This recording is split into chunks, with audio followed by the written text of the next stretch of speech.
राजे बसनूर स्वारीवर गेलेला एक महिना लोटला. होळू पौर्णिमेचा दिवस राजगडावर उजाडला. गडावरच्या मानकरी मावळ्यांनी काननखोरी शोध तपास घेऊन येनाची सरळ सोट चखोट होळी तोडून ती वाजत गाजत गडावर आणली. होळी चौकात अंबावतीने नटलेली होळी खडी टाकली. पुनवेचा थाळ्या एवढा चंद्र 12 मावळाचे कातळ खडे पार करून उगवती बाहेर आला. झोपड्या कोपडात ओळीनी काटाच्या आमटीवर ताव मारलेले मावळे मस्तकावर करंदीकर लाल पिळाच्या पगड्या चढवून होळी चौकात जमाव करू लागले. चौकात होळीचा लाकडी उडवा रचण्यात आला होता. काशा स्वाऱ्यांसाठी बैठकीचा चौथारा सिद्ध ठेवला होता. लोखंडी धावकड्यांना धरून टाकीत रणहलक्यांची कातडी तडतडू लागली. ती रोमांचक तडतड गडावरून उतरून काननखोऱ्यात पसरून घुमू लागली. गडमाथ्यावर चांदण्यांचा दाट चंद्ररसाची वाट पाहू लागली. अंगी निळाशा जामा घातलेले, मस्तकी केशरी टोप चढविलेले शंभूराजे कमरेला आवळलेल्या जमदडीच्या मुठीवर डाव्या हाताचा तळवा रुतवीत जिजाऊ साहेबांच्या खासे मालात आले. होळी चौकातून वर्दी आली होती. खाशा स्वारीनं चूड दिल्याशिवाय होळी पेटती होणार नाही. होळीचे खेळे खोळंबले होते. जिजाबाईंच्या पायांना हात लावण्यासाठी शंभूबाई सुटते झाले. त्यांना उठते करत जिजाबाई म्हणाले, बाळराजे जा, होडव्याला चूड देऊया. होळकरीत खोळंबले. महासाहेब. शंभूराजे काहीतरी बोलणार होते, पण संकोचले. शब्दात ओठात ठेवून थांबले. काय झालं? जिजाबाईंनी मायेने त्यांना विचारले. शंभूराजे गप्पच होते. बोला. मनी असलेलं साफ करावं. जिजाऊंनी धीर दिला. जिजाबाईंच्याकडे आदराने बघत शंभूराजे म्हणाले, तुम्ही या आमच्या संगतीत. होळीचा हुडवा पेटतो. जळत्या हुडव्यातून खेळे नारळ बाहेर काढतात. खूप मजा येते. याल? हे ऐकताना जिजाबाईंचा ऊर भरून आला. मनात विचारांची करंजी उसळली. आम्हाला कधी कोणी बरोबर या असा आग्रह केला नाही. आम्ही जातो म्हणून ठरवलेल्या वाटेनं आम्हाला जाता आलं नाही. जिजाबाईंना गपनिसूर बघून शंभूराजे वरमले. चुकलं आमचं म्हणत झुकता मुजरा करीत मागल्या पावली 5 कदमे मागे हटू लागले.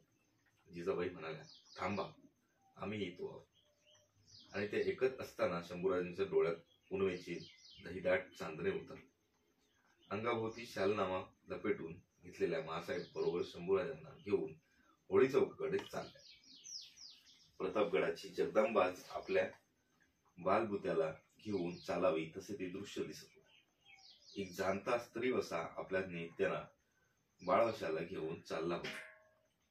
खाशा आऊसाहेबांची स्वारी बाळराजांसह होळीचा मान राखण्यासाठी येत आहे. ही खबर वाऱ्यासारखी होळी चौकात पोचली होती. अडकून गेलेल्या मावळ्यांच्या जमावात चैतन्याचे कसे उधाण उठले. रणहलक्यांनी टिपेची सुरांची तडतड घुमायला सुरुवात केली. निळू सोनदेव, प्रतापराव सिलिमकर, झुंजारराव मरळ, उमाजी बाबा, सिरोजी थोपटे, अंदोजी, रायाजी आणि सरंजामात जिजाऊ शंभूराजे होळी चौकात आले. मावळ्यांच्या चंदेरी कालवा थांबला. रणहलग्यांच्या टिपऱ्यांची तडतड निसूर झाली. आभाळातून झिरपणारे चांदणेही खिनभर थिरावले. शंभूराजांसह जिजाऊ चौथऱ्याच्या खाशा बैठकीवर सुखावले. चौकातल्या हुडव्याला मानकरी हाती पेटता चुडा घेऊन मुजरा करीत मासाहेबांच्या सामने आले. अदबीने म्हणाला, होळीचा मानाचा चुडा धाकल्या राजांनी हुडव्याला द्यायला पाहिजे. मासाहेब जिजाऊंनी मान वळती करून शंभूराजांकडे बघितले. शंभूराजे बैठकीवर उठले. मासाहेबांच्या पायांना हात लावून ते चौकातल्या हुडव्याजवळ आले. मानकऱ्यांनी आपल्या हातातील चूड त्यांच्या हाती दिली. आपली नजर शंभूराजांनी हातातील चुडी उसळत्या ज्वाळेवर क्षणभर रोखली. चूड अधिकच पेटून उठली. जय भवानी गरजत शंभूराजांनी होळीच्या लाकडी हुडव्याला चूड दिली. आगीची पाखरे आवाळाच्या रोखाने चेपावू लागली. हुडवा डुळू लागला. तोंडाच्या हलग्यावर पालथ्या मनगटांच्या टिपऱ्या पडून खुंबल्या. होळीने सूर धरला. शंभूराजे बैठकीच्या चौथऱ्यावर येऊन बसले. नारळाची फळे पेटत्या हुडव्यात धडाधड फेकली जाऊ लागली. ती बाहेर काढण्यासाठी आग वेळ्या थाडशी मावळ्यांनी हुडव्याभोवती रिंगण घातले. एक एक निर्धार हार वेदळ रसरस्त्या निखारात घुसू लागला. होरपडून मागे हटू लागला. रोखल्या नजरेने जिजाबाई उडव्याच्या चटचटत्या लाल पिवळ्या ज्वालांकडे बघत होते. त्यांच्या मनात शिवाजीराजांचे विचार रिंगण करून फिरत होते. कुठत असतील राजे, काय करत असतील मासाहेब. शंभूराजांच्या आवाजाने त्या भानावरल्या. काय बाळराजे, अशाच एका होळी सणाला आम्ही आबासाहेबांना विचारलं होतं. काय आबा, तुम्ही काढाल काय हुडव्यातील नारळ बाहेर म्हणून? मग काय म्हणालेत ते? जिजाबाईंनी उत्सुकतेने विचारले. म्हणाले, कोशिश करू, शंभूराजांनी उत्तर दिले. ते ऐकताना डोकीवरचा पदरकाठ ठीक करीत जिजाबाईंनी एक लांब निश्वास सोडला. बाळराजांच्याकडे बघत त्या म्हणाल्या, शंभूबाळ, प्रसंग ठाकलास तर तुम्हासही आणि आम्हासही ती कोशिश करणे पडेल. होळी पुनवरात सामने पेरत गडावर चढत होते. मावळे निखारातील नारळ फळे पुढ्यात हात घालून बाहेर काढत होते. होळीच्या मानाची सोनकडी शंभूराजे मासाहेबांच्या साक्षीने मानकऱ्यांना बहाल करीत होते. त्यांना किंवा जिजाबाईसाहेबांना काहीच कल्पना नव्हती की बनसूर लुटून गोकर्ण महाबळेश्वर शिवलिंगाचे दर्शन घेऊन नेमके आजच राजे कारवार बांधारावर उतरले असतील.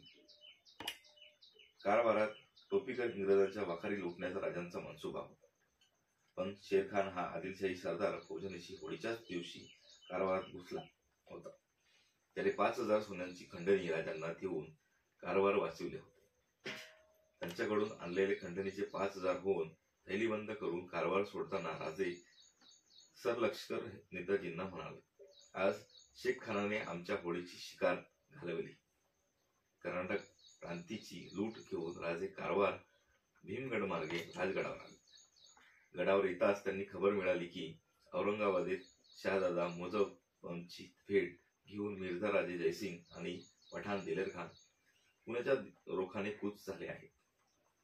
पावसाळी नदी क्षणाकणाला फुगावी तशी मिर्झा राजांची फौज फुकून 80,000वर गेली आहे.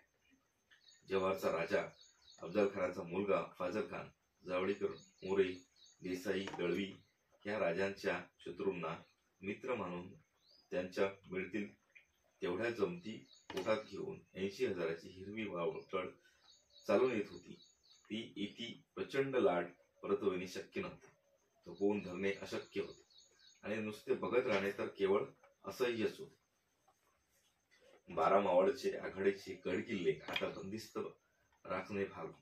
बालकिल्ल्याच्या सदरेवर राजे चिटणीस बाळाजी आवजींना कलित्याची मायेने मजकूर सांगू लागले. त्यांच्या उजव्या हाताच्या तर्फेला संभाजीराजे बसले होते. सदर बगल धरून मोरोपंत, कुडतोजी गुजर, येसाजी कंक, मानाजी भोसले, मुरारबाजी, नागोजी आणि बहिरजी फर्जन, निराजी पंत, अण्णाजी दत्तो अशा मंडळींनी बैठकीचा फेर धरला होता. कुणीच काही बोलत नव्हते. राजे मजकूर सांगू लागले. बाळाजींच्या हातचे शाम उगीच पीस कुरकुरू लागले. अक्षरांचे मोती उमटू लागले. प्रस्तुत जासुदांनी समाचार आणला आणि मिर्झा राजा जयसिंग राजपूत बरोबरी दिलेर खान पठाण 80,000 बाकी फौज घेऊन चालवणे येतो आहे. तरी तुम्ही जेवढे जेवढे कधी जाणते असाल ते बरे सावध हुशारीने जागचे असणे, पहारेकरी भेटेकरी जेवढे म्हणून असाल ते सातरात्रीचा दिवस समजून चखोट हत्यारबंद राहणे, दाना गोठा गवतकाडी दारुगोळा यावर बरे ध्यान राखणे. आम्ही खासे तुरंतच गडदाखल होत आहोत. बाळाजींची थैल्यांची फासबंद आवळून त्या सिद्ध केल्या. राजांनी आपल्या प्रत्येक सरदाराला जरुरीच्या सूचना केल्या. ते धीराने प्रत्येकाशी बोलत होते, पण त्यांच्या मुद्रेवरची चिंतेची काजळी प्रत्येकाला खोल कुठंतरी जाणवत होती. उभा राजगड जगडतला झाला होता. महाराज सरदारांना देत असलेल्या सावध सूचना संभाजीराजे विस्मित मनाने ऐकत होते. संभाजीराजांना घेऊन राजे सदरेवरून आपल्या महालात आले. मिर्झा राजा कोण प्रकारची चाल घेऊन याचा विचार करण्यात ते हरवले होते. संध्याकाळची लांबट किरणे अजून बालकिल्ल्यावर रेंगाळत होती. मंचकावर बसलेले बाळराजे अस्वस्थ फेऱ्या येणाऱ्या राजांकडे एक नजर बघत होते. शेवटी न राहून त्यांनी राजांना विचारले, महाराज साहेब, राजपूत म्हणजे काय? राजांचे फेऱ्या घेणारे पाय तो प्रश्न एकदाच जखडल्यासारखे झाले. तो प्रश्न राजांची काळीच पार चिरत गेला होता. क्षणभर ते बाळराजांच्याकडे बघतच राहिले. मग धीम्या पावलांनी ते मंचकाजवळ आले. शंभूबाळांच्या डोळ्यात आपले डोळे खोल वृत्तून गाठल्यासारख्या घोगरत आवाजात त्यांना म्हणाले, राजपूत म्हणजे राजांचे पुत्र, राजांचे फर्जंद, राज्य करणारे. पण ही फार जुन्या काळाची बाब झाली. आता राजपूत राजबंदे झाले, नवखिला चाकरे झाले. तुम्ही राजपूत आहात, आम्ही राजपूत आहोत आणि मिर्झा राजाही राजपूतच आहे.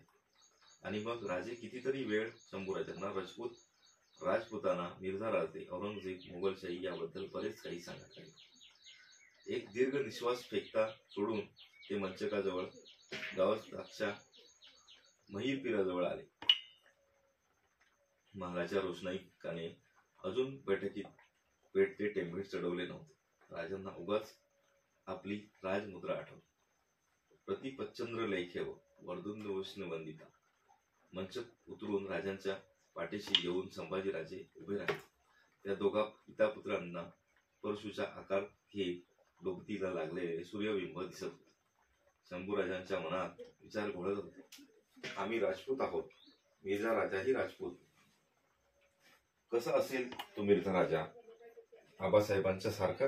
छे, मग महाराज साहेब त्यासाठी एवढे चिंतित पडलेत नसते. बाहेर तावत होते. उभा राजगड आत पळून निघत होता.